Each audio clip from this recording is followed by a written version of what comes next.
کہتے قرآن ہے تو پھر حدیث کی ضرورت کیوں ہے؟ ہر ایک جانتا ہے کہ نماز فرض ہے، اور قرآن کریم میں اس کا جگہ جگہ حکم بھی ہے، اقیم الصلاۃ، نماز قائم کرو۔ اب حدیث کی ضرورت نہیں ہے، ٹھیک ہے نا؟ نماز پڑھو گے کیسے یہ بتائیں آپ، نماز کا طریقہ تو حدیثوں میں، ظہر کی اتنی رکعتیں تو عشاء کی اتنی رکعتیں تو مغرب کی اتنی رکعتیں وغیرہ وغیرہ، سارا مطلب حدیثوں میں۔ کیا کرو گے؟ زکوٰۃ کس طرح دینی ہے، کس کو دینی ہے، روزے کے باریک باریک مسائل، اس سے ٹوٹے گا، اس سے نہیں ٹوٹے گا، یہ سب باریکیاں سب حدیثوں سے ملیں گی۔ حدیث کے بغیر تو ہم قدم بھی نہیں اٹھا سکتے، اور ہم حدیث کو بھی نہیں سمجھ سکتے، یہ بھی بتا دوں۔ حدیث کو سمجھنے اپنے تو بس سمجھنے جائیں گے تو پھر چوٹ کھا جائیں گے۔ اس میں علماء کی محتاجی رہے گی، علماء کی تو جنت میں بھی محتاجی ہے، ہاں جنت میں بھی۔ یہاں علماء کے بغیر کوئی بولے کہ میں چل لوں تو یہ اپنے طور پر پاؤں سے تو چل رہا ہے، لیکن اس کا رخ جہنم کی طرف ہے، جنت کی طرف نہیں ہے۔ جنت کا راستہ علماء بتائیں گے، باقی اپنے طور پر نہیں ملے گا، یہ صاحب بولتا ہوں۔ جنت میں بھی علماء کی ضرورت پڑے گی، انہیں اللہ پاک جب حدیثوں میں ہی ہے، اللہ پاک فرمائے گا کہ مانگو کیا مانگتے ہو، تو یہ علماء سے عرض کریں گے کہ آپ بتائیں ہم کیا مانگے، تو علماء ارشاد فرمائیں گے یہ مانگو وہ مانگو۔ آپ پڑھیں حدیث، حدیث کی بھی ضرورت ہے، فقہ کی بھی ضرورت ہے، تفاسیر کی بھی ضرورت ہے، شروحات حدیثوں کی ہے اس کی بھی ضرورت ہے، اور علماء کی بھی ضرورت ہے۔ علماء کے بغیر تو قدم اٹھا ہی نہیں سکتے ہم۔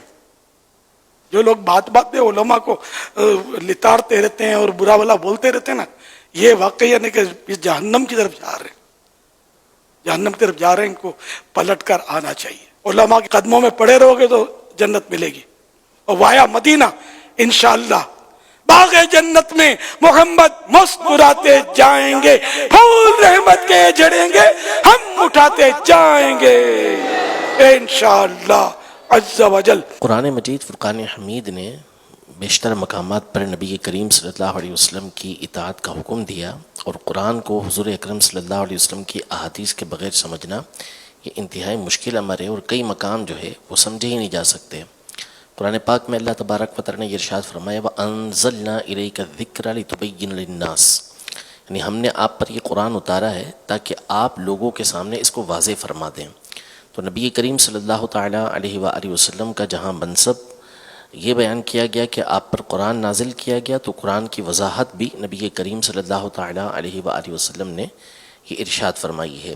قرآن پاک میں فرمایا وَمَا آتَاكُمُ الرَّسُولُ فَخُذُوهُ وَمَا نَهَاكُمْ عَنْهُ فَانْتَهُوا، جو تمہیں رسول اللہ دیں وہ لے لو، اور جس سے منع کریں اس سے رک جاؤ۔ ایک خاتون نے ایک مسئلہ دریافت کیا، تو حضرت عبداللہ بن مسعود رضی اللہ تعالی عنہ نے اس کا جواب یہ دیا کہ قرآن میں اس سے منع کیا گیا، یعنی قرآن اس سے منع کرتا ہے۔ تو اس نے کہا کہ قرآن کیسے منع کرتا ہے؟ تو آپ نے ایک حدیث پڑھی، اور حدیث پڑھنے کے بعد فرمایا کہ قرآن یوں فرماتا ہے کہ وما آتاکم الرسول فخذوہ وما نہاکم عنہ فانتہوا، یعنی جو تمہیں رسول اللہ دیں وہ لے لو، اور جس سے منع کریں اس سے رک جاؤ۔ تو حضور علیہ الصلوۃ والسلام نے اس سے منع فرمایا، تو خود قرآن سے یہ بات ثابت ہوتی ہے۔ تو اس پر بہت ساری احادیث طیبہ نبی کریم صلی اللہ علیہ وسلم کے اپنی موجود ہیں کہ ایسا نہ ہو کہ میں تم میں سے کسی ایسے شخص کو پاؤں کہ جو ٹیک لگا کر بٹھا ہوا ہے تخت پر اور کہے کہ مجھے قرآن کافی ہے۔ تو مجھے قرآن بھی دیا گیا اور اسی کی مثل مجھے کلام بھی دیا گیا، یعنی حدیثیں بھی دی گئیں کہ جو آپ نے لوگوں کے سامنے بیان فرمائی ہیں۔ تو قرآن کی کئی آیات ہیں کہ جن کو نبی کریم صلی اللہ تعالیٰ علیہ وآلہ وسلم کی حدیث کے بغیر خود صحابہ اکرام علیہم رضوان کو بعض اوقات اس میں اشتباہ ہوا، اور حضور علیہ الصلوۃ والسلام کی بارگاہ میں حاضر ہوئے تو آپ علیہ الصلوۃ والسلام نے اس کی وضاحت فرمائی۔ مثال کے طور پر قرآن پاک میں اللہ تبارک و تعالی نے ارشاد فرمایا الذین آمنوا ولم یلبسوا ایمانہم بظلم اولئک لہم الامن وہم مہتدون، کہ وہ لوگ کہ جو ایمان لائے اور اپنے ایمان کے ساتھ انہوں نے کوئی ظلم نہیں ملایا۔ تو ظلم کہتے ہیں گناہ کو، وَلَوْ أَنَّهُمْ إِذْ ظَلَمُوا أَنفُسَهُمْ، کہ جب لوگ اپنی جانوں پر ظلم کر بیٹھے ہیں، یعنی گناہ کر بیٹھے ہیں، یعنی ایمان لائے اور ایمان لانے کے بعد انہوں نے ایمان کے ساتھ کوئی ظلم نہیں ملایا، یعنی گناہ نہیں کیے، تو وہی امن والے ہیں اور وہی ہدایت یافتہ ہیں۔ تو اب یہ پریشانی کا سبب بنا کہ ایمان لانے کے بعد اگر تو اصلاً سرے سے کوئی گناہ نہیں کیا تو ہی امن اور ہدایت ہوگی، حالانکہ ایسا بہت مشکل ہے کہ غیر نبی کے علاوہ کسی سے کبھی کوئی خطا ہونا۔ تو تو صحابہ کرام علیہ رضوان نبی کریم صلی اللہ علیہ وسلم کی بارگاہ میں حاضر ہوئے. بخاری شریف کی حدیث مبارکہ ہے, عرض کی کہ اینا لم یظلم, ہم میں سے کون ہے کہ جو ظلم نہیں کرتا, یعنی کس سے خطا نہیں ہوتی, کس سے گناہ نہیں ہوتے. تو حضور اکرم صلی اللہ تعالیٰ علیہ وآلہ وسلم نے یہاں پر جو ظلم ہے اس کی وضاحت فرمائی کہ اللہ تبارک و تعالیٰ نے ارشاد فرمایا ان الشرک لظلم عظیم, کہ بے شک شرک جو ہے یہ ظلم عظیم ہے.